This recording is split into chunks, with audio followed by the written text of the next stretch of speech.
Welcome or welcome back to my channel. If you're new here, my name's Maria and today's video is going to be my June wrap up. So if you have been on my channel before, you may notice that I've got a new little gadget. So I'm trying out a new microphone, hoping that it might help with making the audio a little bit clearer. I have mentioned in some of my vlogs that I use my phone for recording, so it's not probably the best in terms of picking up the audio. I mean, it's pretty good, but I just want to see if this helps with the audio. So it would be great to get some of your feedback down below if you think this helps, if you think it sounds better. Other than that, today we will just be going through all of the books that I read in June, kind of how I felt about them, the ratings I gave them, if I managed to meet my TBR that I'd set in June. So yeah, without further ado, let's just get into the wrap up.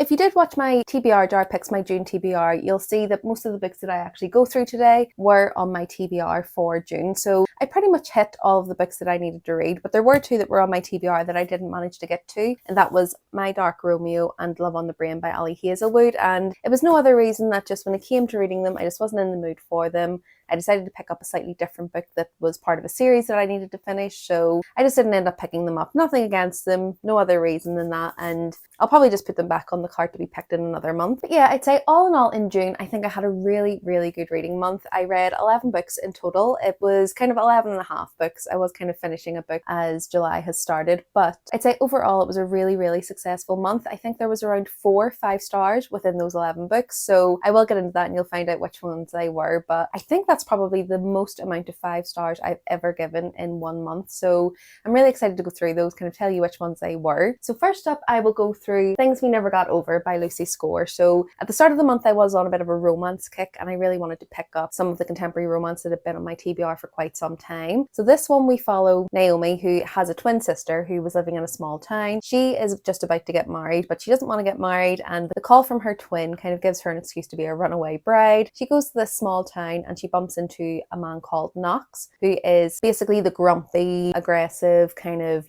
bad boy in this small town. Now, when they first meet, he thinks that Naomi is her twin Tina. I think her name's Tina. I can't quite remember, but they kind of have a bad start and they kind of get off on the wrong foot. But when Naomi turns into this town, she also finds out that Tina has a daughter that she didn't tell her about, and now Naomi has to become her carer. So this one, I ended up on a 3.5 stars for this one. The writing was quite good. I did enjoy it, but it was a little bit cringy for me. I didn't really buy into some of the banter, and the end of it as well, there was like the last maybe 10 to 20% was a little bit crazy for me in terms of the things that happened and some of the things that people were saying in certain situations. I just kind of felt like I don't think anyone in real life would actually act like that or say that in this situation. But yeah, other than that, I think it was a fun read. It was a quick read, even though it was quite a long book. I think this is over 500 pages for a romance. That does tend to be a little bit longer, but I do still think that it was really good in terms of entertainment levels. I would still highly recommend it. I think the main reason I didn't like this as much as I could have is I really didn't like the male main character. I think, as I say, he was supposed to be the bad boy. He was supposed to be, a little bit grumpy to her sunshine, but most of it was just him being quite rude and domineering and kind of degrading to Naomi. So it maybe just pushed that a little bit too far for me. But I know a lot of people really love this one and really love Knox, who is the main male character in this one. So definitely don't take that with a pinch of salt. It may have just been how I felt about him. But in terms of the writing and the story, I still did really enjoy it. It was quite entertaining, but yeah, landed at around a 3.5 for this one. So continuing on with the romance reads, the next one I read was Happy Place by Emily Henry, and this was one of my 5 stars. I absolutely adored this. So before reading this one, I had read a couple of Emily Henry's and I thought they were really good. They were pretty entertaining. But with this one, there was just something in it that really clicked with me. I just really enjoyed the writing. I really enjoyed the characters and I really enjoyed the story. Now this one we follow Harriet and Wynne. Basically, Harriet and Wynne have a friendship group that they've had for several years since around college. Every year this group of friends go on holiday to one of their friends' parents' cabins or like a big house beside the beach. And essentially they go there every year as kind of a friends, family kind of holiday. And Wynne and Harriet have actually just broken up. They were engaged, but they've broken up, but they haven't told any of their friends and they don't want to ruin the trip. So they end up going there for one last hurrah, one last holiday so that the friendship group can enjoy it. And then they decide they'll tell their friends afterwards. So there's kind of a dual timeline on this one. We see obviously Wynne and Harriet now kind of struggling with this new kind of relationship they have where they have to pretend that they're still together for their friends. But then we also see flashbacks to when they met, how they got together and kind of how they got into the situation that they're in now. And I think for me, the main thing I loved about this was kind of the exploration of the characters as individuals and how they felt and maybe why they ended up coming to that breaking point. And just there was a lot of self-reflection in here, a lot of kind of self-degradation, which I think we're all kind of victim to at points. And there was just many times in this I kind of shed a tear just in terms of really self-reflecting on things that I do for other people, maybe being a bit of a people pleaser and things like that. And yeah, I just really, really loved this. I think Emily Henry does have a great talent for writing a romance that can feel light and fluffy at the same time as being really deep and meaningful. And that's exactly the type of romance that I really, really like. So it has both of those elements in there. And yeah, absolutely adored this. I'm so, so happy I kind of picked it up on a whim. And I can't wait to read Funny Story because I've heard that anyone that really loves this one, that's their kind of next favourite as well. So hoping it's going to be another 5-star from Emily Henry for me.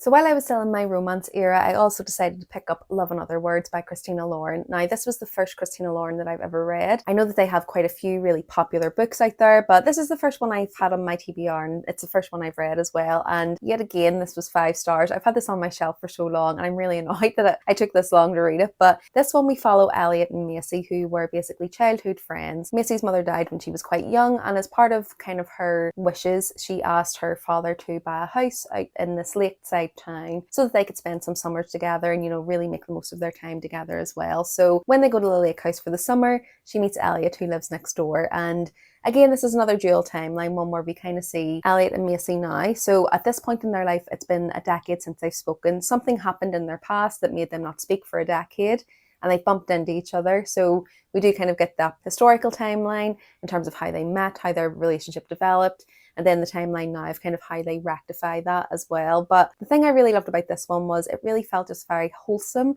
you know, in terms of how their relationship started. So I think they're supposed to be about 13, 14 when they first meet, and it was just really wholesome. They kind of connect over books, they connect over language, and it kind of feels like they're two maybe misfits that kind of find each other and find that person that they fit with, while they're also trying to fit in, you know, with their peers. You know, you get a bit of an insight into that, how they're trying to fit in with kind of what kids their age are doing, while also having this kind of shared love and interest in reading and in books and in language. And I just thought it was so wholesome. It was really raw and beautiful and real. I thought the way that they connected. And then obviously there was something that happened in their journey that meant that they didn't speak for a decade. But I think with this one, obviously most romances have that kind of third act breakup, or, you know, there's some sort of scenario that causes tension within the relationship. And this one, it felt like it was going to be predictable, and it kind of was to a point. But there was a twist on it that kind of made it a bit more unique and a bit more believable as to why these people who had such a connection wouldn't speak for 10 years and how it kind of happened. So I was really happy about that. I was really impressed that it wasn't just kind of your run-of-the-mill third act breakup. So yeah, really, really loved this one. Definitely made me close to shedding a tear. I don't really cry when I'm reading, but it definitely made me feel quite a lot. I read it in a day. I absolutely binged it. I think it's quite a short one, so just over 400 pages, so not a long one at all. The audiobook for this one was really good as well. So if you are going to read it, I definitely recommend that. But this one was 5 stars as well. I just couldn't put it down.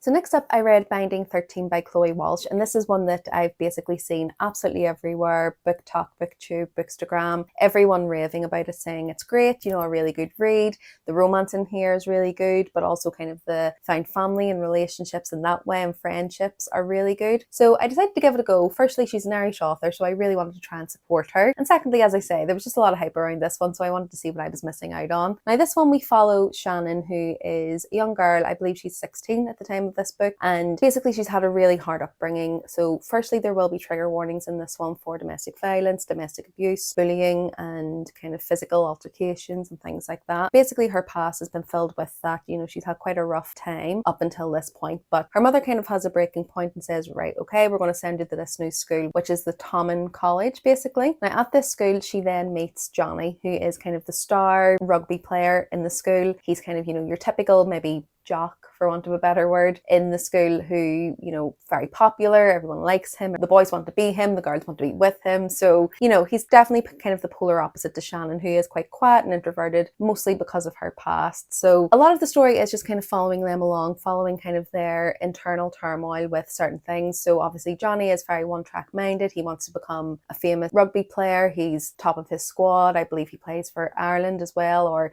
at least he's going to be trying for Ireland. And Shannon is a lot lot of her kind of inner monologue of trying to fit in at this new school. She does have some friends there from her primary school, so she has that kind of support blanket there, but she's just really anticipating kind of her old school life to kind of return and, you know, to perhaps get bullied in this new school as well. So there's a lot of that in there. And I think with this one, the language and kind of the writing was quite straightforward for me, so it maybe wasn't my preference. You know, I do like there to be a bit more of maybe a descriptive writing or maybe flowery writing as well. So that's just a personal preference thing for me. The main thing that kind of brought this down for me, so I ended up landing on a 3.5, was that there was a lot of times that Shannon was compared to kind of a child, saying that she had a very childlike body and that she was very childlike kind of in her mannerisms and naivety and things like that. And to have that and those thoughts coming from the male main interest, who then within, you know, maybe a chapter or two then sexualizes her body and talks about her body in a suggestive way, it just kind of made me feel a little bit uncomfortable. And I don't think that was the intention of the author at all, but it was just kind of how it was coming across to me. So that kind of made me feel a little bit uncomfortable. And then I do also think that while it was great to have kind of the representation of domestic violence in here and kind of the realities of that, it was quite explicit. So again, just a trigger warning for that, that on page it is quite explicit. So just be careful if you are going to venture into this one. While I do think it was important to have that in here, I do think that it maybe wasn't explored as much as I would have liked it to in terms of how it is affecting her, how she is dealing with it, because other than her being maybe a little bit quiet, it doesn't really explore that for her and kind of how it affects her either. So there is a next book, so I'm guessing that it might dive into that a little bit more, and I'm looking forward to reading it because, as I say, this was a 3.5, and for me that's still a really good rating, and I did actually really enjoy it. You know, there was a lot of times I was really laughing at this. There's a side character, Gibbsy, who is Johnny's best friend, and he was hilarious. He had quite a few one-liners that had me cackling, and I really liked that part of it as well. I liked the exploration of friendship, and there was a lot of it I could relate to. Obviously, Chloe Walsh being an Irish writer, she's writing from that Irish POV, and I could relate to a lot of it, so still did really enjoy it. Thought it was very entertaining on those parts, but obviously quite harrowing when you're reading about some of those other situations. But yeah, I think a lot of it was just like the writing style isn't kind of a style that I'm used to. It was very much more inner monologue, you know, kind of thinking in a very straightforward way, but then at the same time that did kind of convey how a teenager would be thinking and how they were probably thinking themselves. So yeah, I don't think it's not necessarily a negative for the book, it's just maybe for my preference. That's why it kind of ended up in a 3.5 rather than a 4, 4.5 or a 5-star. But yeah, still highly recommend. Definitely going to be reading the next one. It is on my July TBR, so yeah, looking forward to picking that one up. Then the next one I want to talk about is The Pomegranate Gate, and this is by Ariel Kaplan, and this is likely one that you've never heard of before, and I do actually have a reading vlog where I'm reading this one as well as Binding 13. But yeah, this one, it's set around the time of the Spanish Inquisition, so a lot of what the theme of this one is around the Jewish or basically non-Christian people deciding whether to stay in Spain and pretend to be Christian or, you know, incorporate themselves into the Christian life, or to kind of flee and go somewhere else where it will be safe for them to practice their own religion. So I believe the main characters in this one are Jewish. So I really loved kind of the depiction of the folklore and kind of the history of that time, as it was imbued also then with some fantasy elements in terms of the magic. So in this one we do follow two different POVs. So we've got Toba, who is the main female character, and her magic is quite interesting because she can speak but she can't shout.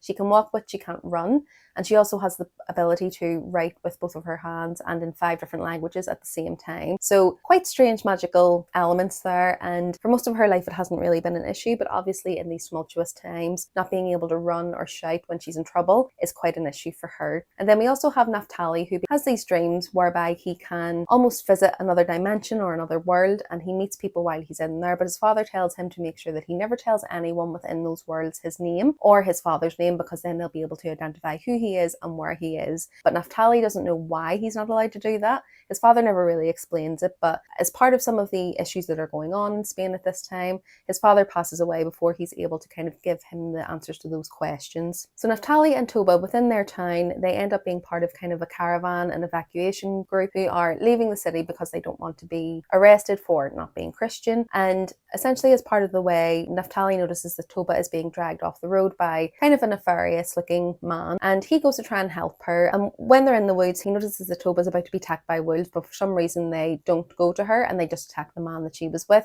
and she ends up going through this magical portal, which is the Pomegranate Gate. And when she goes through there, it's kind of an alternate universe to the one that we have, so it kind of mirrors our own world, but there's obviously magical elements in there, and the story kind of goes from there. I don't want to give too much away from it, but basically it's a story about alternate universes, you know, magic, folklore, found family. There is a little bit of a romance in here, I would say that it's a subplot, but near the end that does kind of pick up as well. There was a lot of comedic moments in here and I really enjoyed it. I'd say it is kind of similar to maybe a Strange the Dreamer type of writing style, or The Starless Sea, where for about 50% of the story you maybe don't really know what's going on or why anything's happening the way it is, but then the dots start to connect together, and by the end of it you kind of realize what's happening. And there is going to be a sequel to this one. I'm not sure if it's a trilogy or a duology or how long the series is going to be, but it does kind of end on I'd say it was a soft cliffhanger, so there will be a lot of story probably to pick up from the end of this one. So I'm excited to read the sequel. I believe it comes out in August. But yeah, for this one I landed on a 4-star, and the only reason that I kind of knocked a few points off were when we were in Naphtali's point of view, there were a few bits that were a little bit slower, a few bits that I felt like I just didn't really care about, so I wasn't fully engaged for 100% of the time. But in terms of the writing style, the plot, the folklore, the story, and the mystique, I would highly recommend this one. And as I say,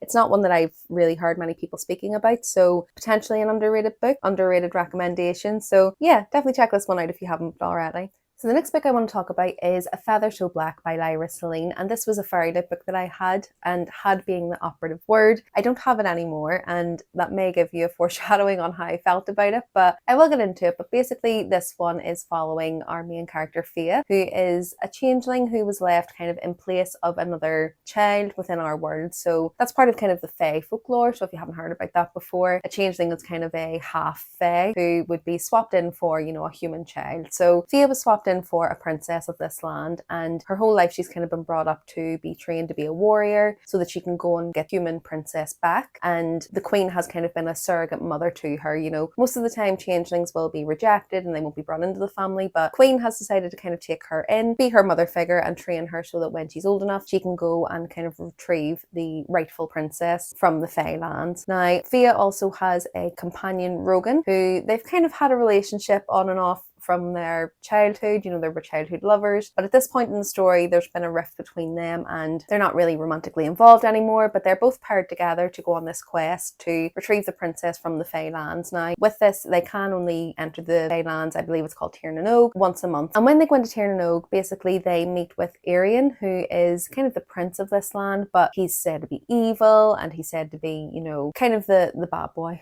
of that realm. And I think, yeah, with this one a lot of what was promised was that this was going to be Irish folklore. It was going to be kind of a retelling of Swan Lake and the Children of Lear, and kind of inspired by those stories. So I was really excited to pick this one up because I haven't really seen a retelling of this before.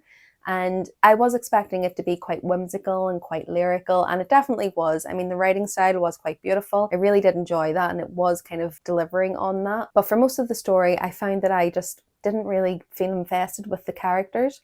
I think a lot of it was to do with the pacing. So basically, a lot of the story is that they can only go into Tir na Nog, so the Fae realm, once a month. So you're kind of in the Fae realm for maybe 5 to 10 pages at most. And then there's just a lot of kind of monotonous discussions about what they're doing day to day before they can go back into the Fae land. And a lot of it didn't really add anything to the story. There was a lot of folklore kind of just threw in there, I think, to try and enrich the story, but it didn't really actually enrich the plot. So again, I was quite familiar with some of the folklore because of my Irish heritage, but I can imagine for anyone that isn't, it maybe just didn't make sense as to why it was in there. And yeah, there was a bit of a love triangle in there as well. So with the character who is in the Fae realm, again, it was just very predictable. I didn't really understand kind of the intensity of their love or their attraction to each other. And yeah, unfortunately, it just fell a little bit flat for me. I think the writing was beautiful. I think the prose in there were exactly what I was expecting, but just the execution of the story just for me just fell a little bit flat. So unfortunately, it's not one that I'm going to continue with. I don't think I'm really invested enough in the series. In terms of the plot, I mean, I don't always remember all of the details, but I'm even struggling to remember kind of the outline of the plot for this one. So, and I did rate it 3 stars as well, and I just remember just not really caring about it when I was reading it. So yeah, unfortunately it fell a little bit flat for me. But what I will say is, if you're new to kind of stories about the Fae or romances about the Fae, or new to the romantasy genre, you may enjoy this one a little bit more. I think for me, it just felt very trope heavy. I felt like there was a lot of tropes trying to be incorporated in what should have been a more whimsical and lyrical story. And again, it could just be because I've read a lot of similar stories to that it felt that way. But I think if you're new to the genre, this may be one that you actually enjoy a lot more. From looking at reviews, that seems to be the trend, that someone who maybe hasn't read maybe a lot of romantasy, or if they're new to the genre, they seem to be enjoying it a bit more. But that's not to say, obviously, if you do read a lot of romantasy, that you won't enjoy it. It could just be a me thing. But yeah, I'd say if you're new to the genre, definitely give it a try. It may be one that doesn't feel as trope heavy to you because you're not as used to the genre. But yeah, unfortunately for me, it just fell a little bit flat. So I've actually given up my Fairy Look copy and passed it on to a new home because yeah, it's not one that I'm going to be continuing with. And then next up, for the ones that I don't have physical copies of, is God's Graef by J. Kristoff. So this is the second book in the Nevernight series, and it was another one of my 5 stars. That man can write a book. Let me tell you, he can absolutely write a book. Honestly, for the about 50% of the way through this, to maybe even 80% of the way through the book, I was probably going to rate it around a 4 to 4.5, and then he got me in that last 20%, and it was absolutely 5 stars. So obviously, because that's a sequel to the Nevernight book, I can't give you too much of a synopsis, but if you don't know about the Nevernight series, basically it follows our main character, Mia Corvere, and at the start of the first book, she's part of a high society family, and basically her father is part of a rebel group rebelling against kind of the current regime. And at the start of the story, she is witness to her father actually being hanged. So that's kind of how it starts out. It starts out with full action, and basically her mother is captured as well because she was kind of working with the rebel group. Mia is also supposed to be killed, but she manages to get away and runs away to join basically what is known as the Red Church, which is essentially a academy for people to train to become warriors and to fight for the country of Etrea. Now, Mia is also powerful. She has this shadow magic that she doesn't really understand, but as the story goes on, she kind of starts to understand a bit more about where that comes from, how she can utilize it, and why it will be useful for her going forward. And yeah, so she basically trains at this Red Church as a warrior, and a lot of it is kind of her revenge story. She's trying to train up so that she can get revenge on the people who killed her father. And honestly, there's just so many facets to it that when that's kind of such a basic and vague description of what the book is about. But I just absolutely adore J. Kristoff's writing. I adore his plot lines. They're full of humor, full of banter, full of heartache, full of, depth. And honestly, every time I've read one of his books, I've been surprised by the end by how good it is. And he's definitely become an auto-author for me. All I can say is, if you haven't read anything from J. Kristoff, definitely read his books. I started with Empire of the Vampire, and that was the first series I read from him earlier this year. And now I've nearly finished the Nevernight series as well, so I've just got Dark Dawn to read, which is the 3rd book in this trilogy. And I honestly am anticipating it being 5 stars as well. His writing is just amazing. His storytelling is amazing. I'm kind of upset at myself for putting off this series for so long, but also quite happy that I have them to binge on, because waiting for the 3rd Empire of the Vampire book is going to be really painful. But yeah, as I say, absolutely 5 stars.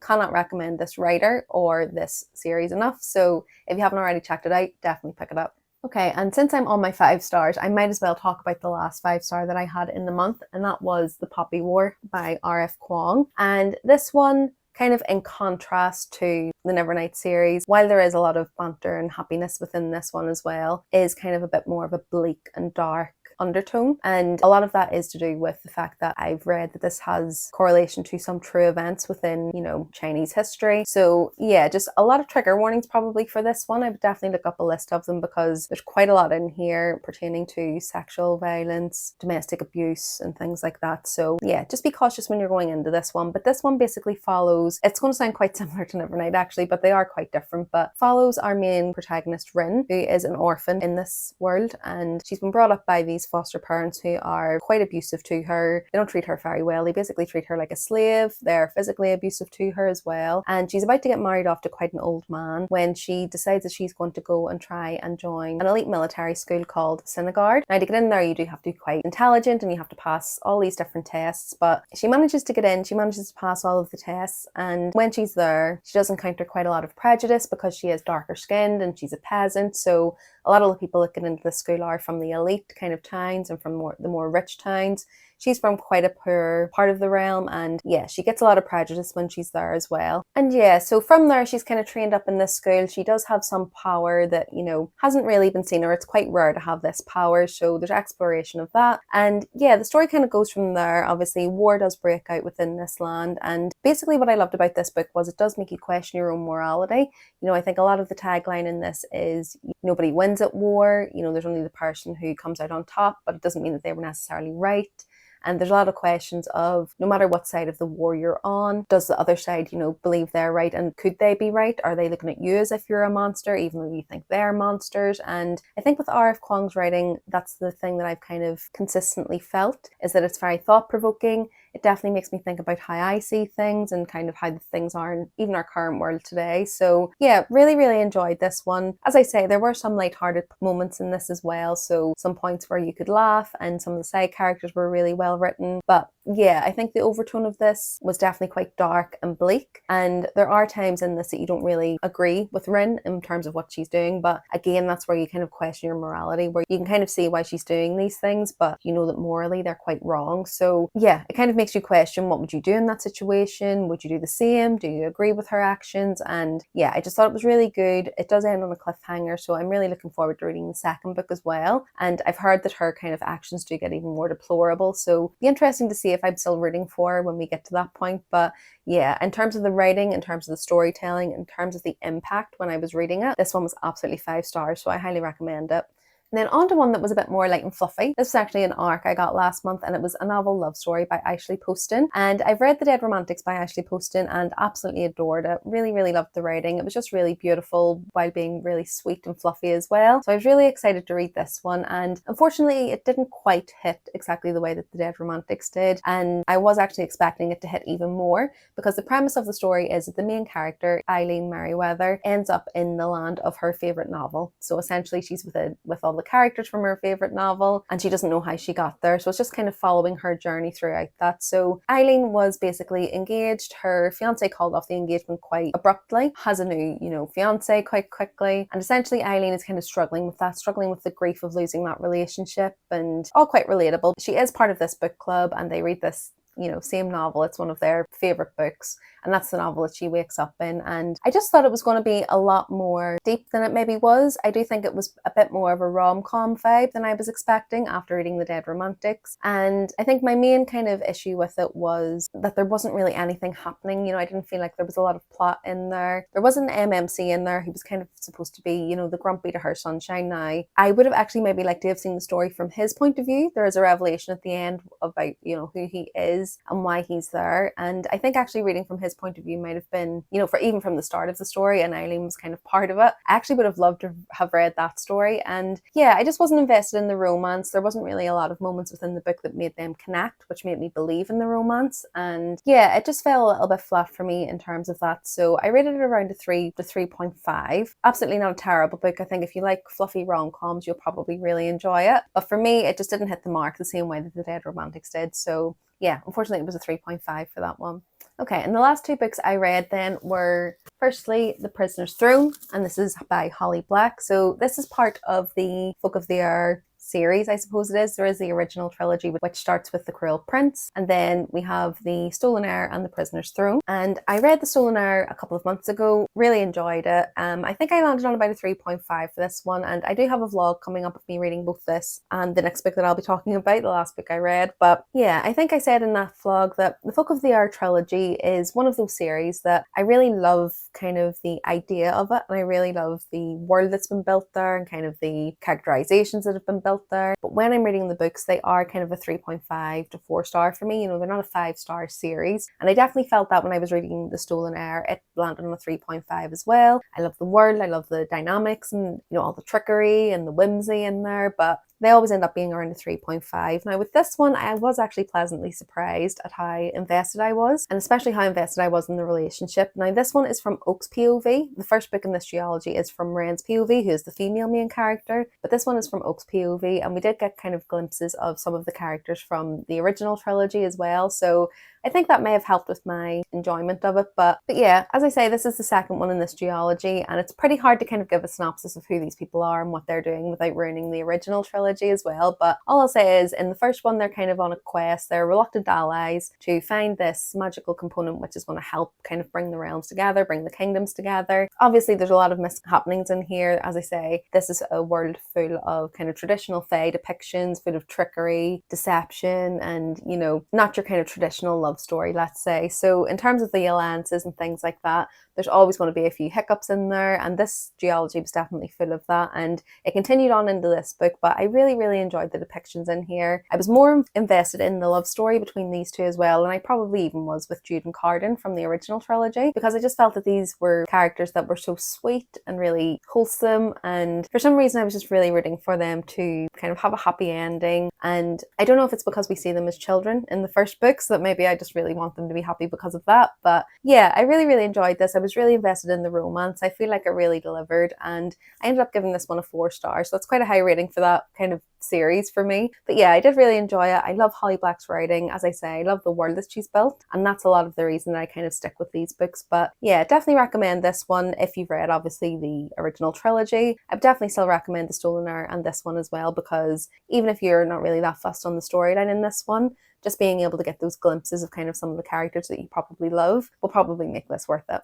And then the last one I have to talk about is The Familiar by Leigh Bardugo, and this was one of my most anticipated releases this year. I think it was kind of announced in around September, October time last year that this was going to be coming out, and as soon as it was announced, I pre-ordered it, because anything that Leigh Bardugo writes, I want to read. Now, with her books, I tend to like her adult a lot more than I've liked her YA stuff. Other than Six of Crows, I mean, Six of Crows is one of my absolute favourites, but in terms of Shadow and Bone, that series, I did really like it, but it was, again, probably around a 3.5 or something like that. It was pretty decent, but maybe a bit long, maybe a bit meandering, and not really kind of a 5-star series for me. But with this one, I seen that it was going to be an adult novel, I seen that it was going to be a standalone, so something slightly different than we've seen from Leigh Bardugo before, so I was really intrigued. For some reason, I had the misconception that this was going to be about vampires.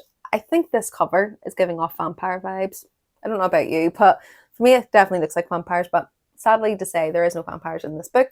But it still was a pretty good book, even without that. But yeah, basically this one, it's another one around the Spanish Inquisition. Unknowingly, I picked up 2 books in my TBR this month that were kind of around that time period, but it's kind of fortuitous in the timing because it was kind of in my mind from reading the Pomegranate Gate. But this one follows Lucia, who is basically a Jew at this time. She's working for this kind of prestigious family, but they're kind of at the lower end of the ranks of prestigious families, so they don't really have a lot of money. No one really respects them, but Lucia is working for them as a maid, and essentially she has this power to do what they call milagritos, which are like little miracles. So for example, one of the miracles she does, and how she kind of gets found out by the lady of the house, is there's a burnt loaf of bread. The lady is just about to reprimand herself and the cook for this kind of mistake, and before the lady of the house can come back down to reprimand them, Lucia has performed her milagrito on the bread and it's back to normal. And basically the lady that she's working for uses this as an opportunity to parade her as almost like a possession or a trinket. So she's showing her little miracles to other families, and it kind of brings a lot of spotlight on this family and kind of gets them back into the respected society with these people as well. And yeah, so that's kind of how it starts off. Obviously within this time she's actually been pretty badly mistreated by the family, so she's trying to use this to her advantage as well. But because of this spotlight being on her power, she ends up getting entangled in basically a competition to show the king your magical powers, because they believe these powers come from God, and the king basically holds some trials to find out who can come and work with him with this, you know, divine magic that they have. And as part of that, one of the trainers she gets introduced to is Centangle, who is basically working for her aunt's husband, and he is there to kind of train her on her magic, how to hone it, how to use it better. But there's a bit of an air of intrigue around Centangle and who he is and why he works for her aunt's husband, and the story kind of goes from there. Now with this one, I was anticipating this being 5 stars, and while the writing was really lyrical and beautiful and everything I come to expect from Leigh Bardugo, I would say that the pacing was a little bit clunky. This was written in 3rd person, and we did get a multi-POV for the story as well, so we were getting the perspective from around 6 different characters within this, but it did make it feel as if it was a little bit clunky in terms of those transitions from those POVs, and there was times where I wasn't really sure who was speaking until, you know, a paragraph or 2 into the perspective. And yeah, I just thought that it felt a little bit clunky in terms of the relationship between the love interest as well. I kind of felt that there wasn't enough on-page interaction with them for me to be invested in the relationship. It kind of went from 0 to 100 with no real reason and in quite a short time in terms of the book. You know, this is quite a short book, so I know things have to happen quite quickly, but I do think that there could have been a bit more development on that and a bit more on-page angst discussions and things like that.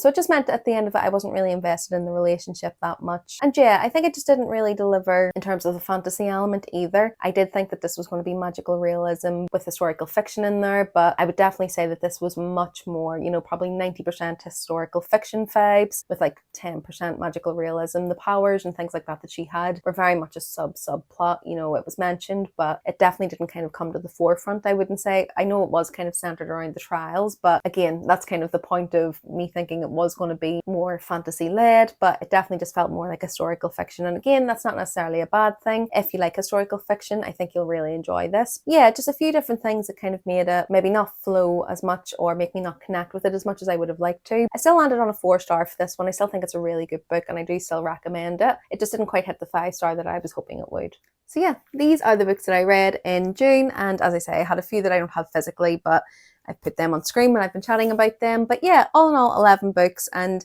I have to say, I can't really complain about my reading month. 4 or 5 stars within 1 month is usually unheard of for me, and especially this year because I'm trying to be more critical and being more objective about my rating. But yeah, had a great reading month. I've got quite a few new authors here who I want to explore a bit more of their writing, a few kind of solidified auto-buy authors as well. So yeah, I can't really complain about any of that. If you've read any of these books, I'd definitely like to know what you thought of them. Give me all of your thoughts and feelings below. I'd love to have a chat with you about them. And obviously let me know what your favourite book of June was as well. I'm always on the lookout for new recommendations. I've got an endless TBR, but let's be honest, what's one more? So definitely let me know your favourite book of June as well. If you like this video, do remember to give it a like. And if you want to see more from me, remember to subscribe. I post 2 videos per week, so it will be videos like this. So my wrap-ups, TBR jars, come shopping with me, book hauls, all good bookish stuff. And yeah, other than that, thanks so much for watching this one. I do hope that you enjoyed it, and I'll see you in the next one.